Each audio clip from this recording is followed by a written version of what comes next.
January '68, when my father returned to India and saw beloved Baba, he told Baba of what I had said, and within weeks before my father returned to London, everything was arranged for my marriage to Amrit.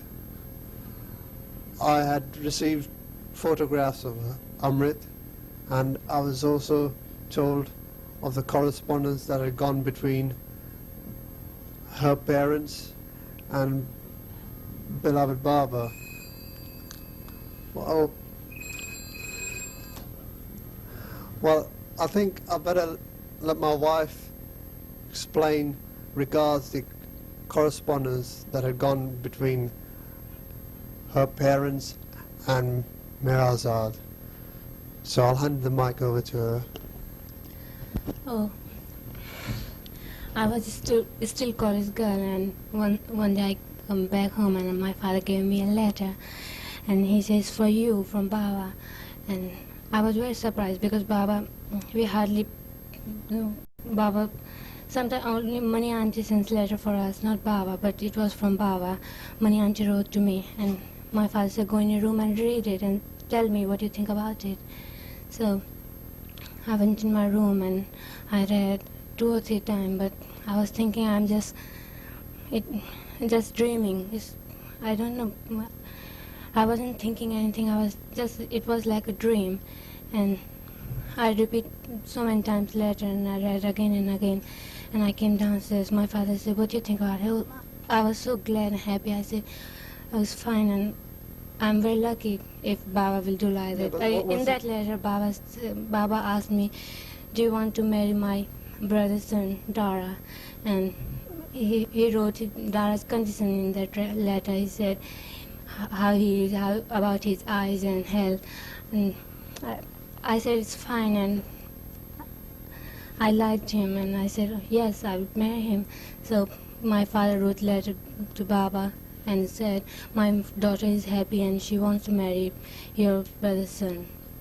So this happened, and Mani Auntie wrote me a letter again, and she said now she arranged everything, what will happen, and when you will come to Meherajad, and when Dara will come, when you will meet. And really it was very nice, and everything was very Everything turned out all right. Yeah. Well, the wedding itself, for the wedding, my family and myself, we returned to India at the end of December 1968, and the engagement day was fixed for December the 22nd, sorry, which was also Mera's birthday date. And it just shows how much I remember. And our wedding day was December the 23rd. Well, I hadn't seen my wife except for the pictures till we met at our engagement day.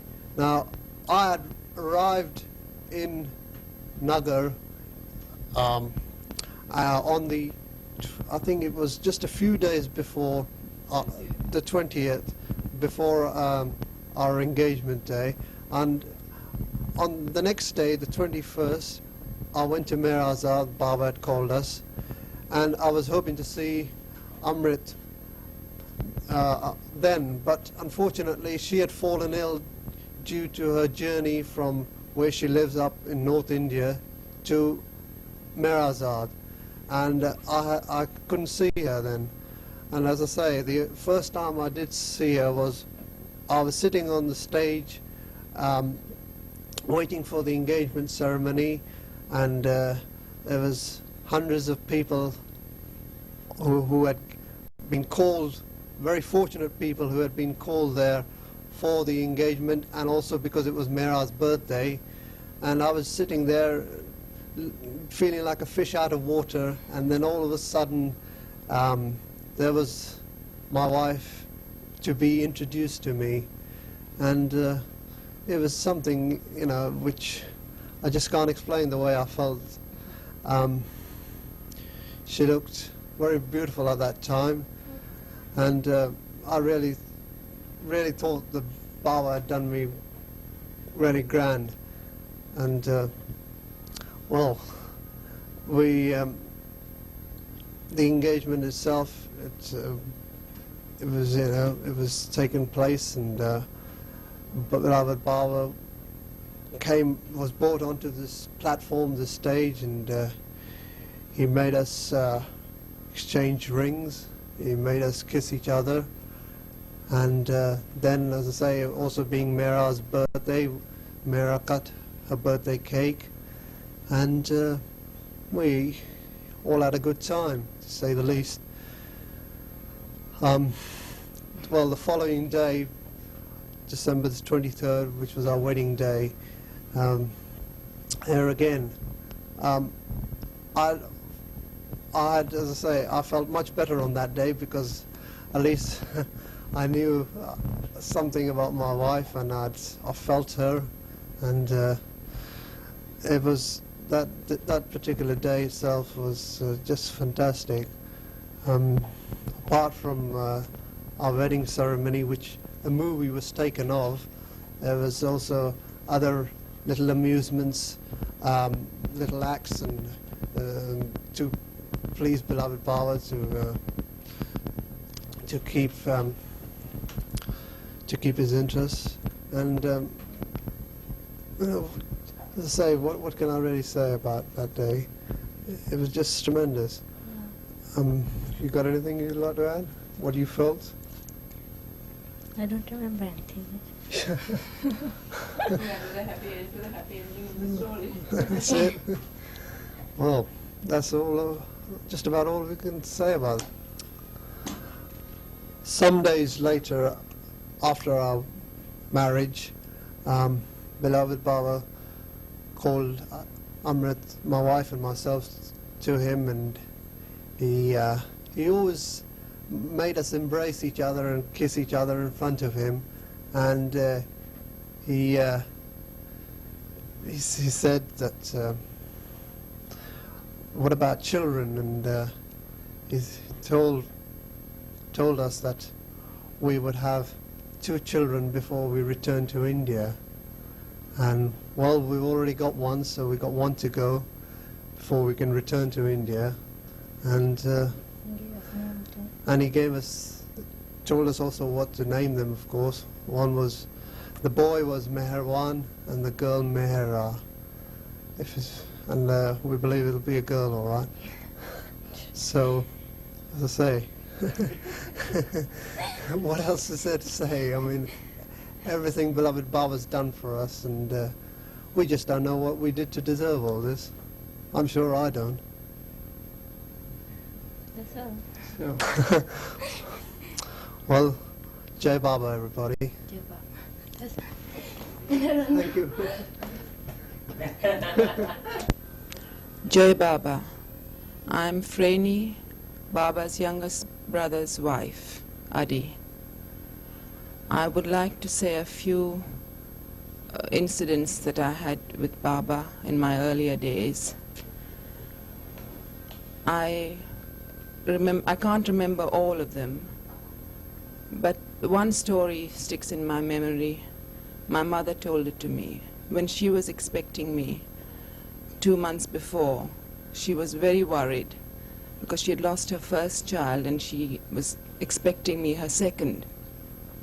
And Sarosh uncle was at Manzil-e-Meem with Baba, and he used to visit home, and he was very close with my mother. And he told my mother not to worry, he'll speak to Baba about this. And when he went next to Manzil-e-Meem, he spoke to Baba, and Baba sent a message back with my uncle to tell my mother, tell her not to worry. She'll have a bouncing, bonny girl, and all will be well. So till this day, my mother feels that I am Baba's gift to her. And that story has ever since stuck in my mind, and I feel that I've known about Baba ever since my birth. And, well, from the very early days, I would school it when I was 3. We didn't have good schools in Ahmednagar. I was a boarder for about 9.5 years. and during the holidays when I visited my parents, and every time Baba had darshans or gatherings for Mehra's birthday, Baba's birthday, my mother used to take me with her. And on one such particular incident, we were on the hill and saying our goodbyes to Baba. And my mother jokingly told Baba, Baba, Franey, every time she comes back for her holidays, she grows an inch and I have to get her a new set of clothing. Please do something to her. Put a stone on her head so she doesn't grow any taller. I was about 14 and a half, or 14 at the most, at this height, 5'6". And Baba said, with a lovely smile, don't worry. And he put his beautiful hands on my head. And I have never grown since. And another particular incident I remember is when at Khashru quarters, which was Khashru quarters then, and we were, well, Adi Senior's part of the lodgings. Baba had come to visit with the earlier Western Mandali, Princess Norina Machiavelli, Elizabeth, and Nadine Tolstoy. And I had just come back from my holidays, and my mother took me there again to see Baba. And I had a funny hairdo. I'd curled my hair into very short curls. And Norina remarked to Baba, oh, here's a curly top. And then Baba said, I have plans for her. So these two incidents have really stuck in my mind, and I feel that Baba is with me wherever I go, and I just don't know, really, I mean, it's all coming back since he dropped his body. And yes, well,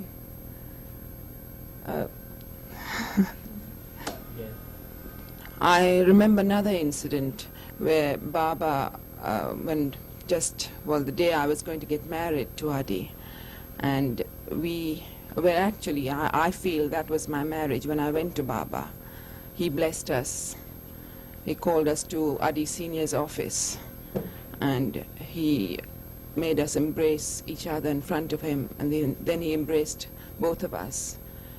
And he made me play a little game. He said, can you do this? And I watched him. He used both his hands, one to rub and the other to pat, as quick as possible. And I tried, and I just couldn't do it as fast as he could. You know, the rubbing and the patting simultaneously. And it just, I couldn't be as quick as him. So he just smiled. He says, not to worry, he says. So he said, keep trying. And then he embraced both of us, and he says, now be happy. And we went off for the official marriage ceremony. And, well, that has really stuck in my mind, too. And another incident I remember is when we were all gathered around him, again, on a very, there were a few women Mandali and a few of our Baba lovers, and he made just impromptu suggestions. He says, now you tell a story to one person, you say something, a poetry or a song. Then my turn came, and I said, oh, Baba, I can't say anything, I don't want to say anything. So he said, well, try. So I had to, I don't know, I think I just imagined the story, and I told him one little story, and he says, well, that was good, you know. He said, what was wrong in that? So, I mean, in that respect, Baba puts you at ease. You feel frightened of crowds and things, but he says it in such a way that you feel that you got to say it for Baba. He's everything for you. He's God. He knows you. He knows your mind. He knows everything. Jai Baba. I remember another incident which happened when Adi and I and Shireen and Dara went for Shireen's Navjot ceremony to India in 64, 65. I was at my parents' house with Shireen. Adi was staying at Meherazad. And this was after the thread ceremony, which was on the 7th of January, the day after, I had a beautiful experience which I cannot say now because Baba had asked me to forget it. But it was so beautiful that it's still in my mind, but I have to forget it for his sake because he told me not to forget. And then I rang up Adi. I said, I want to see Baba. And he said, I was mad. What has happened? I said, no, I want to see Baba. So he said, all right. He said, I'll have to go to Baba. You just can't go to Baba like this. I said, well, do something. I've got to see Baba. So he still thought me mad. And I said, please do this for me, Adi. I said, please do this for me, Adi. I must go and see Baba. So Adi said, oh my, this wife has really become crazy. So he went and he saw Baba, and I was, well, halfway through my bath, and he suddenly thumps on the door. He said, well, yes. And he thumps on the door. He says, I'm back from Baba. And he said, well, I told your story, but I still think you're mad. But Baba has agreed to see you. I said, well, there. So I said, if Baba's agreed to see me, I'm not mad. And so I got ready quickly, and I was in such excitement. And so Shireen and I, well, not Shireen, Adi and I went in the car, and Baba asked me to come in alone. First with Adi. So both of us went in. And Baba said, now what happened? Tell me. And I started to say it, and Adi kept on interrupting, and he said, Baba, she's mad. She's just imagining it. So Baba put his foot down. He said, no, forget it. He was so angry with him. He said, you get out of the room. So leave her to me. And then I told him the whole story. He listened. He said, all right. He said, now I want you to say it to Mera and Mani in their presence. So he called Mera and Mani, and I repeated the whole story to them again. And then Baba finished. When I had finished, Baba said, now, he said, embrace me. I kissed his feet first.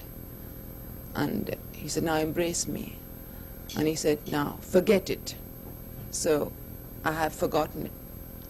And anybody who asks, I say I can't say it because Baba has told me to forget it. So the only people who know are Baba, Mera, Mani, and Adi. And this experience is still with me right till this day, and it'll ever be. There's another incident I recall. I'd had a dream. I was in school at the time, and I told my mother about the dream.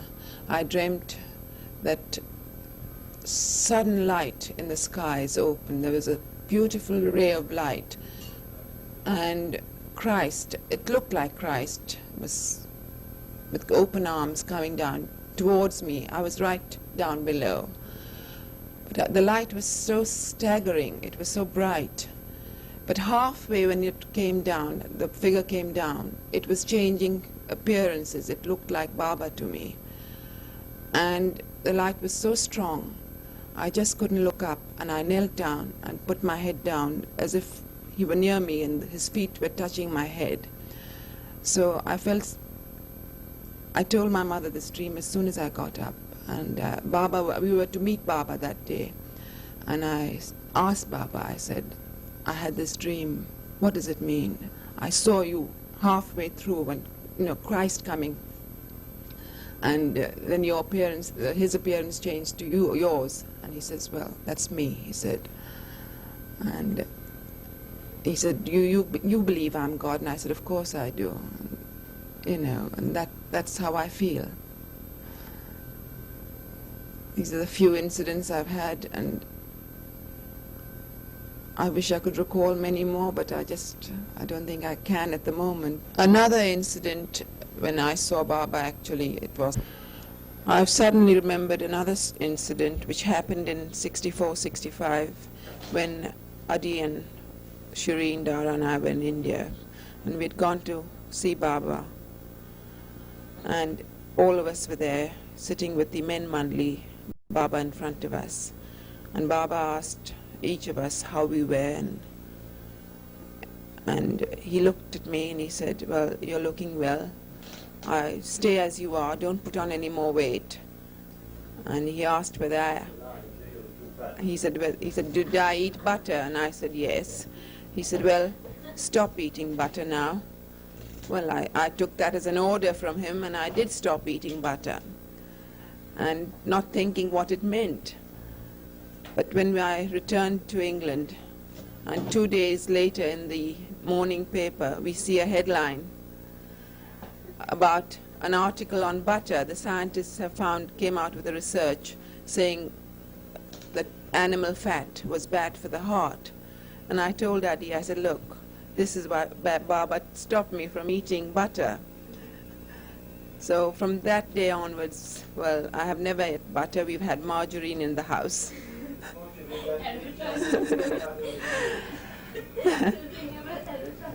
And finally, the final incident I remember is the last time I saw Baba in 1969 on the 9th of January. That was the day we were leaving for Bombay to return to London. He saw all of us, and then he called me in. Irwin was there. He asked me to embrace Baba. I embraced him. And then Baba told me, he said, I want you to leave out of this room happy, smiling, not to worry. Then I said, yes, I'll do that, Baba. And then Irwin said, do you want a private word with Baba? Have you any problems? I said, no, none at all. I said, Baba knows everything. He knows all my problems. So what is there to add? And Baba made his sign. He says, that's it. And he made me embrace him again. He said, not to worry. He said, I'm with you always. And that's how I left him. And although I was sad, I knew he was with me. Jai Baba. Let me look scholarly. At least I'm writing spiritual discourses. Mike is taken off.